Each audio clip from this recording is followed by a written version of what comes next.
So we got a panel session now that is going to look at how regulation and governance are shaping the future of AI.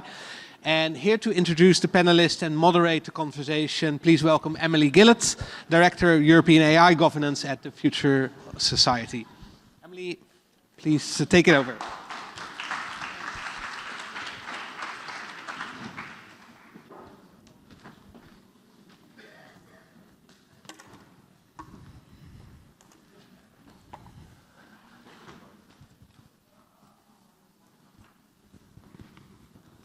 I'll just let the final table appear. Thank you. Thank you very much. Welcome to this panel session, How is Regulation and Governance Shaping the Future of AI? I am Emily Gillett, the Director of European AI Governance at the Future Society, which is an independent non-profit organization with a mission to align AI through better governance. In my work and as an average citizen, this topic is of great interest to me, and I'm very pleased to be here at the World Summit AI, helping to facilitate the conversation about regulation and governance as part of the conference's important Responsible AI and Governance track. So today, and for the next 40 minutes, as the moderator of this panel, I have the privilege of sharing the stage with 4 experts to debate this question about the regulation and governance of AI and how it is shaping the future of the technology. We hope to touch upon issues such as the relationship between innovation and regulation, a topic that we've heard a little bit about already today, the role of standardization, also a topic that's come up, how we can incorporate ethical approaches into AI models or systems, and the impact of AI in the workplace. We could dedicate hours, if not days, to this topic, but we only have 40 minutes, so I should crack on and introduce your panelists. First up is Alessandro Bonaita. Alessandro has designed and is now leading the global program for AI governance in the Generali group. He has a strong technical background in the field of AI, having been head of AI in several financial and non-financial institutions. Welcome, Alessandro. Thank you. Next, we have Stefan Buijsman. Stefan received his PhD in philosophy at 20, which makes me feel very ancient, and now works as associate professor in responsible AI for TU Delft. He manages the TU Delft Digital Ethics Center, leading projects with social partners on translating ethical values into concrete design requirements. Welcome, Stefan.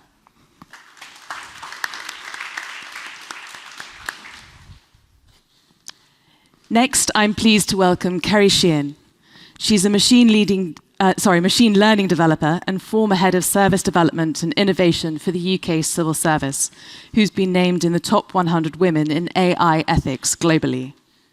Kerry is a former advisor to the Alan Turing Institute and the British Standards Institute on AI standards, and is currently part of the UK AI Taskforce, developing the UK's approach and guidance on AI regulation. Please welcome Kerry.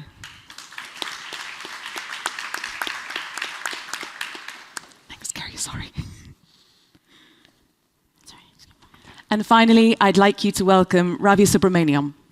Ravi is currently serving as Senior Director of Product, Business Development and Marketing at the IEEE Standards Association. Ravi is focusing on developing programs at the interconnection of distributed energy resources, AI ethics, digital resiliency and cybersecurity, autonomous vehicles and sensors IoT technologies. Please welcome Ravi.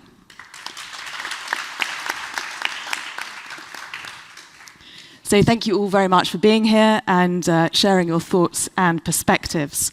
Let's jump in with some questions. And Kerry, I'd like to turn to you first, if I may.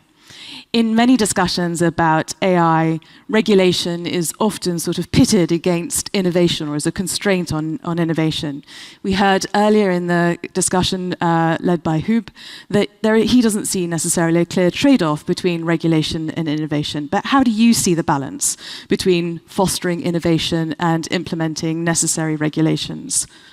Yeah, very good question. We often see it as an either-or.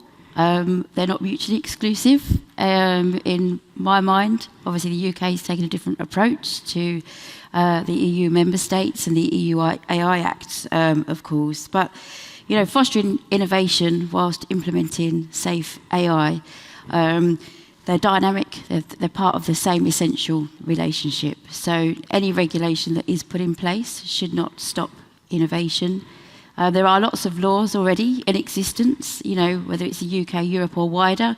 General Data Protection Regulation, for example, is a big wraparound for AI. You've got consumer protections, you've got anti-discrimination laws and so forth. So for the UK, we've taken a slightly different approach. We are looking at outcomes-based. So what does a good agile framework look like that can support those innovative outcomes? Because we know if we can get to support that real innovation through robust guardrails and guidance, we're not saying you can't put AI, we're not saying you can't even use AI in high-risk systems. You can use AI in nuclear, you can use AI in aviation, you can use AI in the energy systems, in the grid systems, for example, national critical infrastructure. Being attacked, day in, day out, it's under great pressures. But it's about ensuring, you've got the guidance in place that remains agile. And for regulators, that can be a change in mindset. Obviously, it's been a very fixed mindset before, but as the landscape now is moving faster, we often hear there's talk that regulators can't keep up, but they will remain agile going forwards. And actually, I'm quite pleased to see now that actually, things like sandboxes, but also things like AI regs labs, where, ethics is part of the technical spec and looking at the data and so forth. What comes out of those can actually help inform, does regulation need to change? So I don't think it's an either or. I think they're the same side of the coin, but we can't be too restrictive on that. Thanks, Kerry. It sounds like you might even be suggesting that regulation can be a catalyst for the responsible and impactful approach to innovation. Would you agree with that? Yeah, I absolutely agree. As you may be aware, UK, for example, again, different to the EU AI Act, and some of you here will have the international piece, the interoperability piece, which may get complex going forwards. But the principles-based approach is to make sure, the outcomes are safe, secure, robust. I think that's common consensus, OECD principles and, IEEE standards. I think we might have someone from BSI in the room and so forth. We are kind of getting to that place, accountable, appropriate transparency, treat people, consumers, customers fairly. What does that actually mean by way of innovation? So yeah, I don't think it's an either or, it's not a trade-off. I think ultimately good regulation provides a framework to promote innovation, mostly because it drives technological advancements, improvements, and support the economic drivers that many countries are now chasing after. Thanks, Kerry. I'd like to come to you next, Ravi, because standards tends to be sort of a main or an important piece in the regulation sort of ecosystem, or a tool in the toolkit, let's say, for regulating products in particular, and now increasingly AI. So we hear standards discussed alongside regulation. But the direction of AI R&D, research and development, is being shaped by design choices, I would say, and investment choices too. How can we use standards to steer those design and investment choices as you see it? Yeah, so if you look at a lot of different emerging technologies that usually becomes mainstay and has huge consumer confidence, they usually have standards behind them, right? Standards is a huge driver. It's also a huge driver for innovation. But it's not just standards alone. I would categorize it into 4 different categories. One is in terms of regulation and governance. There's really an awareness building that we need to address, right? We've noticed in the last few years, training and credentialing becomes critical for workforce skilling in this particular technology space. We've also seen that the stakeholders and the kind of training and education that they yearn for differs quite drastically, right? From engineers who are actually designing these products, or practitioners who are utilizing some of these products. So awareness building is critical. I think we should demand through regulation sort of a forward-thinking approach, right? Instead of sort of reacting to things as they happen, really sort of think one step ahead, Can I stop you there, Ravi, and just ask you, Yeah. what do you mean? Can you give us an example of what thinking one step ahead might be? What would be that forward-thinking approach? Yeah, I think right now one of the biggest buzzwords outside of AI is cybersecurity. It's a huge threat, and a lot of government agencies are trying to grapple with, how do we address this? So it's not just being prepared to react to a threat, but thinking one step ahead of the bad actors out there. What could they do? How do we protect ourselves? How do we utilize standards, right? To at least have sort of a baseline to protect ourselves. So, those are things that we want to take into consideration. So I did talk about awareness. I did talk about training and credentialing and upskilling and make sure the workforce is well aware of what the technology is, how you utilize it, how do you ensure safety and ethical consideration and things as such. And then the two other critical things is really standards and best practices, right? Some of the times there are standards, some of the times there are some frameworks or different types of documents that comes out that sort of guides you. So, consensus building is critical in standardization. When you have consensus building, it helps to sort of address across the ecosystem, not just a regional requirement, but more so that's one that is global in nature. And then the last bit that's not to be undermined at all is truly conformity assessment and certification, right? When these products come out and they claim to be conforming or designed with certain requirements, stipulated in a standard, how do you demonstrate that they are actually conforming to those standards, right? So, testing, evaluation, certification, inspections, commissioning, those types of activities then become very critical to have a pretty stable product or system in the marketplace. Thanks, Ravi. In some corners, there are critiques of the standardization process. Two of the main ones, which are often articulated, are that it's slow, and the second are that it's dominated by industry. There's regulatory capture. Right. How do you see that moving forward in the AI arena in particular? And perhaps I can give a little bit more context. We're in Europe, we're about to embark on the hashing out of the Code of Practice for General Purpose AI Models, which is relevant to Chapter 5 of the EU AI Act, dealing with foundation models or general purpose AI models in the language of the EU AI Act. And the Code of Practice is essentially an interim phase before standards are able to be produced. Right. In a different world, perhaps standards could have come in even earlier. Am I thinking pie in the sky? Is it possible to accelerate the standards shaping process or not? And how do we deal with the industry capture?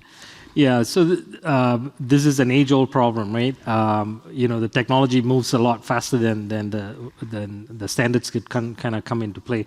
It is a challenge. At IEEE, I can speak for IEEE that we are addressing some of these things through different types of programs. Back in 2016, I believe, we published a document called Ethically Aligned Design, which eventually was very well received by organizations like OECD and UNESCO, where they adopted some of the principles in that document. So it was not a standard, but it was sort of a best practice. It was really took into consideration 700-800 different experts who contributed towards that document.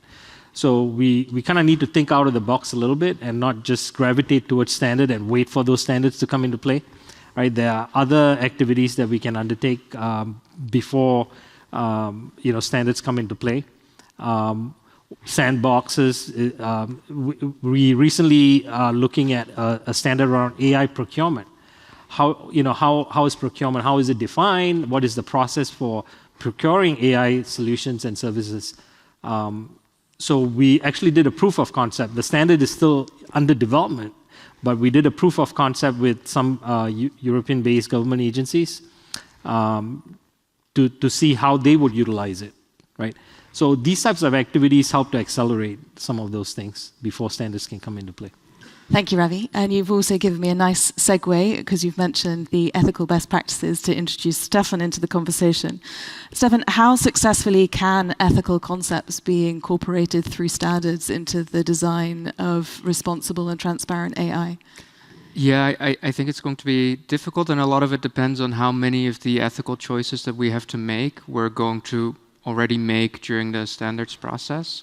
So if we're really aiming for standards to the level where you have a checklist that you can sort of go through and really verify based on that your product conforms, then I think, we have to make an unrealistic amount of ethical choices up front. To take bias as an example, you would have roughly 20 to 30 technical metrics that you can choose from to analyze bias in a system. Most of them are incompatible with each other, and if you pick the wrong one, you have a very good chance of ending up harming the minority group that you're trying to support. So since that choice of, okay, which of these 20 metrics is going to be relevant for my case is really context dependent, not just industry dependent, but really context dependent, I don't think it's realistic to expect from the standards process that we're going to get there. What we might get, and that would be, I guess, a step up from the current IEEE standards, which really focus on the process of which steps should you take, how do you do the deliberation, and so on. If we want to move one step further than that, then you can try to codify the way in which we evaluate the choice for, let's say, a bias metric, right? So you have some kind of standards for how do we think that you should justify this choice. Do you look, for example, right, at the welfare of the minority group that this is supposed to be helping, and then have some kind of testing procedure in the sandbox on how is that welfare affected, and based on that justify your bias considerations. So that's one thing we could do. I think that's already quite ambitious, so we'll have to see if that ends up in the standards. But I don't think we can get any closer to that. So you'll have to keep some kind of expertise present in the organizations, even if we have standards. So even if we have standards, even if we have the relevant individual in the organization, what is the best mechanism, in your view, for ensuring that AI, as it's designed and as it's developed in organizations, remains true to the ethical standards that, or ethical aims that we would want to see in society, and particularly those in Europe, of course, that are embedded and enshrined and underpin the EU AI Act? How do we do that? Big question. Yes. I think it really starts with making sure that we include them actually as design requirements from the very start.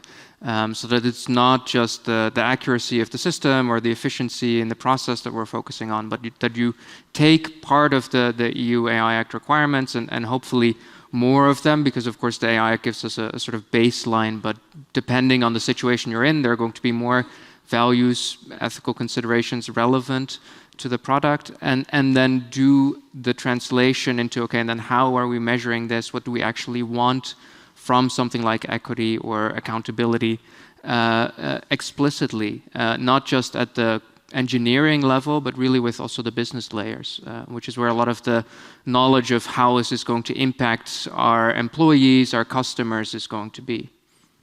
Thank you, Stefan. Alessandro, I'm going to come on to ask you about AI in the workplace, but as someone who's designed sort of the compliance approach to AI, this point about ethics and how you embed the ethical approach to AI and to the design of AI, what are your thoughts on it as someone who's sort of been on the inside trying to deploy these sorts of notions and these approaches? Yeah. In my experience, in the experience of my company, because Generali Group is an insurance and asset management, we tried to match the ethical urgency related to artificial intelligence with the strategic business goal of our company, because we started to work on the AI governance, AI ethics some years ago, so before the entry into force of the AI Act. At that time was quite, let me say, a little bit difficult to make our top management really aware about the urgency of adopting a responsible AI approach. And the way we found, and at least in our experience, was successful, was to demonstrate how a responsible approach in the usage of new technologies could enhance the achievements of our strategic goals. We have, in our ambition, we want to become a lifetime partner of our customers, and you cannot become a lifetime partner if your partner doesn't trust you. So being a trust partner, even in the new digital world, in the usage of new technology, has been seen as a concrete lever for us and for our strategy. And this was, let me say, the key success factor for the implementation of our approach. Implementation that now, for sure, is under assessment for the new AI Act requirements, but we started some years ago with this AI governance program to map all the AI initiatives in the group, providing guidelines also for the ethical development of our algorithms. So it's an holistic approach because we invested a lot also in the training of our people, which is a fundamental pillar of our responsible AI strategy. And we decided to start in advance, and now we are seeing the results of this decision. Thank you, Alessandro. So, I think often in the discourse about AI, we see AI being sort of pitted against humans. You sort of see what human-like or human capabilities do AI systems or models have. And so I feel like we're constantly hearing a narrative about how AI can replace humans in the workplace. And this sort of touches upon the point that Ravi made about training and upskilling. But is this how business leaders should be thinking about the deployment of AI? And let's look at our human capital. How many can we slash? Because actually now we've got AI systems that will do this for us. Is that the right approach in your view? Let me say, first of all, that there is an increasing awareness between people and even regulators about the pervasiveness of AI, data, and algorithms in our daily life. So there is this natural reaction versus these new technologies, which is a classical reaction, like the latest movement in the past. And I would say, in some way, this is a concern which is true, because the reality of fact is that AI is automating some job.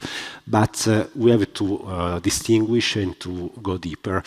Which kind of jobs are replaced in this moment? The ones which are typically repetitive, in which human operators doesn't need to use their skills and their competencies at a higher level, and which create low added value. These are jobs which are automated, but it's from a company point of view, a company that must create profit for his shareholders. This is not something that creates a real competitive advantage, because all the companies are in the same situation. Today, the focus is to automate as much as possible to reduce cost. But the next focus, which is already here in most of big companies, is how to create new value throughout the combination of machine-based systems and the human operators, because only from this match, so leveraging on the augmented intelligence provided by artificial intelligence, you can create a value which is not replicable by our competitors. And this is the new focus on the top of the top management when you talk about artificial intelligence. So in this moment, I would say, yes, there will be the replacement of some jobs. There will be for sure the creation of new jobs. We are investing a lot with some difficulties in finding the right people, or the people, because in this moment the demand is higher than the offer of skilled profiles. But this is the future. And so what would you say are the essential human qualities that we need to nurture in the workforce so that they can operate well alongside AI and AI can augment their skills? Yeah, I would say that these are the skills that, from one side, the AI-based systems doesn't have in these moments, but at the same time, skills which are enabled to improve the results, the output of these systems. And I do some example. First of all, in my opinion, is the critical judgment of human beings. Let's think to the hallucinations of generative AI. This is a clear demonstration that you cannot leave your AI systems working alone. The ethical principles of the human supervision, it's something that now is becoming real concrete. And before the hype of the generative AI, when you talked about human supervision, people said, okay, yes, I have someone who controls that there is not an error in the log. Now it's really more clear what this means. Another characteristic is the collaboration, the capacity of collaborating between people. That it's something that the AI systems doesn't have, and that leveraging on the creativity of human beings can create unique and specific solutions which are not replicable. The last one is the flexibility of human people. Flexibility that you have to compare with the characteristics of AI systems that typically work or learn from past data. So they are typically less efficient in identifying new patterns, in adapt themselves to big changes in the context. So all these characteristics, which are typically humans, must be merged with the improved capabilities of AI systems to create unique outputs and results. Thank you, Alessandro. I want to pick up on one point that you mentioned and just perhaps throw it to Kerry. Alessandro mentioned that originally it sounded like there had been some resistance amongst sort of top management level about the changes that were going to need to be introduced to be able to accommodate AI responsibly and in a trustworthy way. Is that a phenomenon that you've come across in your work over the years? And has there been an obvious change, perhaps, in that approach? Yeah, that's a $1 million question, isn't it? How do you build high-performing teams for profiles, profits, and good outcomes ultimately? I think what we are seeing is there's a dearth of talent at board level. All the good ones that have got AI technical expertise, the people expertise, the organisational design expertise, the operating model design have all been snapped up. Some of the management consultancies, even the big management consultancies, big 5 or 7, say ultimately most of transformation, organisational transformational change, so digitisation, automation, and now AI foul because you don't get the last mile, right, which is the people element, the culture change, the mindset change. And there is a bit of a mantra out there that AI won't replace your job, but someone using it will. And we can't get away from, there will be companies and organisations out there that are designing new operating models. I mean, I won't name any in particular, but I'm sure many of you interact with them quite regularly, where you don't even need to speak to anyone, everything's online. When it works, it's great. When it doesn't, we've got issues. So I think it is about that education awareness from the top downwards and the bottom upwards. But as roles do change, I mean, the only constant now is change. And again, that is a mindset shift for people. You can understand, I think, some of the nervousness in the boardrooms, but I think a watch and wait approach might not cut it because it's remained relevant. Talking quite bluntly, but I do agree with Alessandro. This is about whole workforce upskilling. If anyone hasn't started, I will be questioning what's been going on. There's a lot available for free. There's a lot of expertise available around. People are willing to come and talk, and it's about the various different expertise levels that you'll need. Not saying that everyone needs to be, fully fledged, in the sort of the technical expertise, but they do need to understand it enough. So, for example, if you're working in customer operations, customer experience, you can't have customer operatives that say, well, I just hit the button because the AI system that was part of my call center package or my CRM or my customer data platform told me to send that email to that customer, and actually it was full of a load of nonsense because it's a reputation risk, it's a profiles risk, it's a profit risk. So there is a real mindset change, and that critical thinking, I think, is going to come into the fore because we can't become over-reliant on it either. And if we do, we wouldn't know when to stop it and put the guardrails in place. So thank you, Kerry. Thank you. Another mindset change that I think personally might be necessary, and Ravi, I'm going to ask your view on this, is that we hear an awful lot in the dialogue about compliance costs and compliance burdens. And increasingly, you know, gosh, we've got to comply with GDPR, we've got to comply with EU AI Act. But is there scope to shift the mindset away from thinking about compliance costs and to seeing these as investments in safety that actually, you know, the C-suite and investors and shareholders need to appreciate and understand that actually if you invest in safety so that you comply with the various points of regulation that you're subjected to, you're actually going to build customer trust and then you're going to open up the space for innovation. Is that a mindset shift that you think is possible or viable? Yeah, I don't think this is a new idea at all because it's something that we have seen before, right? Whether it's kind of going back in time when they introduced highly inefficient light bulbs. You know, we went from incandescent light bulbs to compact fluorescent, and now we have LED light bulbs. People did not want to invest in a light bulb that costs, you know, a couple of dollars, you know, when they can buy something for a few cents. So there's an incentive that government and regulations can kind of provide to address the greater impact on the climate and energy usage and, you know, things as such. So I think companies need to think about. I think recent studies have shown that the impact on brand and the impact on reputation is rather significant. So first people have to come to terms with that. They have to understand that. And then what costs are you willing to undertake to mitigate that risk, right? So is that through, you know, conformity assessment? Is that through training and upskilling?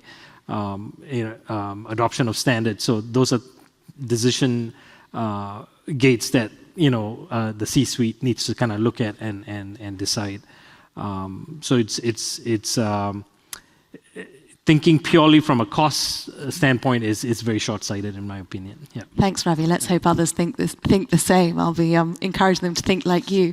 Stefan, can I come to you though, because on this topic of brand, before the EU AI Act came into force, and in other areas of the world where there is not regulation, there is self-regulation.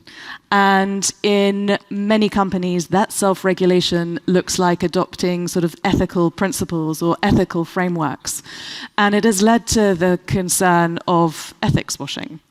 Given your expertise, I'd like to know what your thoughts are on that approach of sort of self-regulation by adopting ethics and sort of trumpeting ethics in a way which perhaps might not be consistent with your conception of it. I don't know. I'm interested to hear. Yeah, well, I mean, it can be. It doesn't necessarily mean that self-regulation doesn't always work. What I think you do see is that it's very easy then to back down from the commitments that you've made because there is no actual enforcement on you following up on those principles. So it's really easy to put all of these nice words on a website. The difficult part, even when there is regulation, is to then translate it into concrete action and really follow up on that. And I think sort of connecting to the earlier discussion on human supervision, even there you see that it's really difficult to figure out, okay, how do we do this on an organizational level?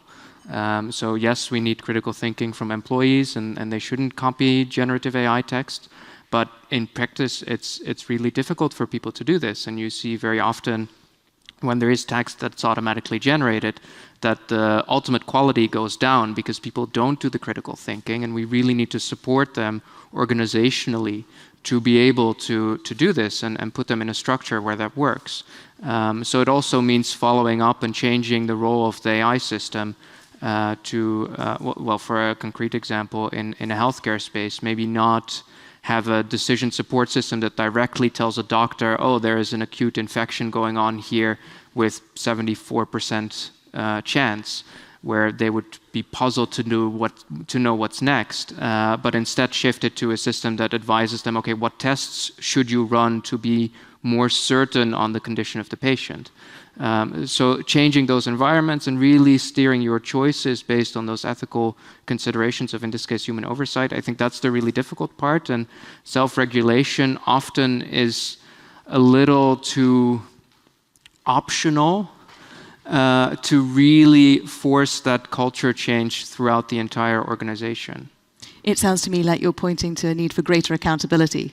Does that sound fair? Yeah, well, I think that helps to make sure that those changes actually happen, right? Because it requires that you focus not just on the financial bottom line, but look at the broader picture. And sure, reputation and brand can really help force that and make it clear that all those other requirements are not there for show, but really make a difference to also your performance as a firm. But those are long-term incentives, and it's hard to balance those against the short-term incentive of just saving costs. Thank you, Stefan. So I'm going to ask a quick-fire question now, which will then leave 5 minutes for questions from the floor. So please prepare your questions whilst I'm asking this quick-fire question to each of the panelists. Okay, Alessandro, you're up next, simply because you're sat next to me. Do you think we are currently heading in the right direction to develop and deploy responsible and trustworthy AI across the globe? Yes or no? Across the globe is a big question. Okay. Let me focus on Europe. Fine. Okay. I would say yes. In particular, a company like Generali that is operating in the financial service area, we are strictly regulated, and we always like to have a clear legal environment in which we know what we can do and what we cannot do. So we welcome the European AI Act. At the same time, and I come back to your first question, there is also a big need of supporting the innovation. The AI Act introduces some provisions regarding the level playing field, which is really important to preserve the European companies, but we need to think even outside of the regulatory framework with political decisions, economical support to really take the opportunity of this fourth industrial revolution. Thank you, Alessandro. So I think that was a yes in Europe, but we need more innovation promotion.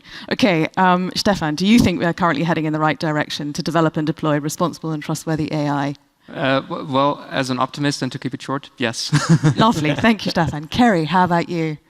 I will sit on the fence for this one. I think we've made great strides. We're heading in the right direction, but there is so much more to be done. Increasing focus on AI governance, ethics being part of technical requirements. You get the right values and conditions right. That enables safe, secure, robust systems. And we need to obviously develop fair systems with fair outcomes, because it is about the outcomes, but with inclusivity at its core. We know the balance between innovation and regulation is often quite delicate. There's lots of rules and regs and laws already in place that govern some of this, and into the future, this approach will be technology agnostic, I'm sure, as we get new and emerging technologies coming down the line, quantum, agentic AI, you name it. So I think we're going in the right direction, but there is a lot more to be done. Thanks, Kerry. Ravi? My answer is yes. Great. In the last year itself, we have done capacity building exercises in the UAE, Malaysia, Brazil, Europe. So I feel that it's moving in the right direction. Thank you all very much. And to the floor, who has a question? There's a gentleman at the front, which means a microphone needs to find its way to you. Bear with us, it's coming. And could you let us know to whom you're directing the question? Well, actually to all of them, because we did see that the European Medicine Agency moved from London to Amsterdam, and then they held technical assessment. So they changed their approach from only technical looking into procedures to more the ethical and more impact into it. Should that for the future also be done at AI regulation? Should we actually put more stakeholders in? So then you have the innovation helix group. First you bring the stakeholders together, and then you're looking into how can you measure the impact, instead making standards that are then for the past because you're always too slow for it. Thank you. Ravi, would you like to take that question first, maybe? Yeah, I mean, the standardization exercise does want to have multi-stakeholder input, and we try to address that through our standardization process. So we don't just have one or two stakeholder group driving an international standard. So we try to strike that balance, and I think that's critical for any kind of standard to be a mainstay and be adopted across multiple technology verticals, because AI is used across financial systems all the way up through nuclear energy, as you said. Anyone else want to respond to that? Yeah, go yeah, ahead. sure. Yeah, I think that's the right kind of approach. I hope that part of what happens with the AI Act is that we do have this more impact-driven approach. So we are looking at different ethical requirements and how those are impacted by these systems. A lot will depend on how we are going to measure those impacts, and I think that's where the big question really is going to be in the standardization process. Is that going to filter down to just pure technical checking, or is that going to be a more multi-stakeholder approach? And I would be in favor of the latter. Yeah, I think that's also something that's is going to be debated in the code of practice process for general purpose AI. The European AI Office asked for a multi-stakeholder consultation and asked for specific measures and KPIs to be suggested by respondents to that process. And those measures and KPIs will be somehow mashed together and will eventually create the first draft, which will then be debated amongst the full working groups. So I think the multi-stakeholder approach and then contemplating what KPIs are going to be incorporated is definitely on the agenda for the European AI Office. I think we've run out of time. We've got eight seconds left. If anyone can ask a question. Oh, go on, let's go for it. Why not? Let's be ambitious. Thank you. Thank you for the opportunity, and thank you for the fantastic panel. I'm a Horizon Europe NGI professor. I'm building transatlantic relations in responsible AI, European Union and North America. So we are just thinking now and addressing the question to Kerry and Stefan, because we are thinking about AI ethics, responsible AI on an output way, as you mentioned. But explainable AI is an emerging narrative, and not just a narrative. This is some kind of very important concept in policymaking as well. So what do you think, how can we handle this kind of new challenge, not just talking and implementing somehow the regulations and ethical frameworks, but explain what's happening, especially in generative AI? Well, I think a very good question. Again, UK, very different approach to the EU. Obviously, the USA is going on its trajectory and wider across the world. One of the UK's AI principles is to be explainable, and that is technical, but also because it's outcome focused. All of the principles are outcome focused. So cause no harm, treat people fairly. What does fairly mean? It's a tough challenge because the academics say you cannot determine fairness. The lawyers can. Of course, when you sit with the lawyers, they absolutely can sometimes, and it's based on different precedents, and whichever way you want to argue it, whether it's a corporate organisation or not. But you should be able to explain the data that's gone in, where you've got your data from, how it was cleansed, how it was collected, what data architecture are you using, what algorithms are you using, what are the points when they can be stopped if it's not going right, and so forth, right down to there are certain sectors where you should explain to customers, consumers, people, how the AI systems made a decision on them. That again, it's very complex when you get to financial systems and high-risk systems such as immigration decisions, mortgages decisions, financial product decisions, because some of these AI algorithms can and will be weaponized. So it's where is that balance? So I'd look towards the digital regulation regulators for a good standpoint on that one. Yeah, I can only agree. So explainability is definitely still a big technical challenge that we need to solve. I think part of it can definitely fit into this outcome-based narrative. the important thing there is that it's not the outcomes of the AI system itself, but that it's really the outcomes of the entire decision-making process that we're looking at. And for that, we need explainability to facilitate abilities to contest these decisions, accountability mechanisms, improvements of the system over time. And then there's a really big instrumental role for explainability to play to ensure that we have these good outcomes over time. And just if I could, I know we're going over, but just to add to that, you've then got the further hurdle of, do people even know when they've been treated unfairly by AI? Yeah. It might only be by speaking to someone in this room or the other side of Amsterdam. Oh, you got that decision, but I didn't. So again, there's going to be complexities going forwards. Thank you all very much. Thank you very much for bearing with us as we overran. But please help me in thanking Alessandro, Stefan, Kerry, and Ravi for this panel. Thank you very much.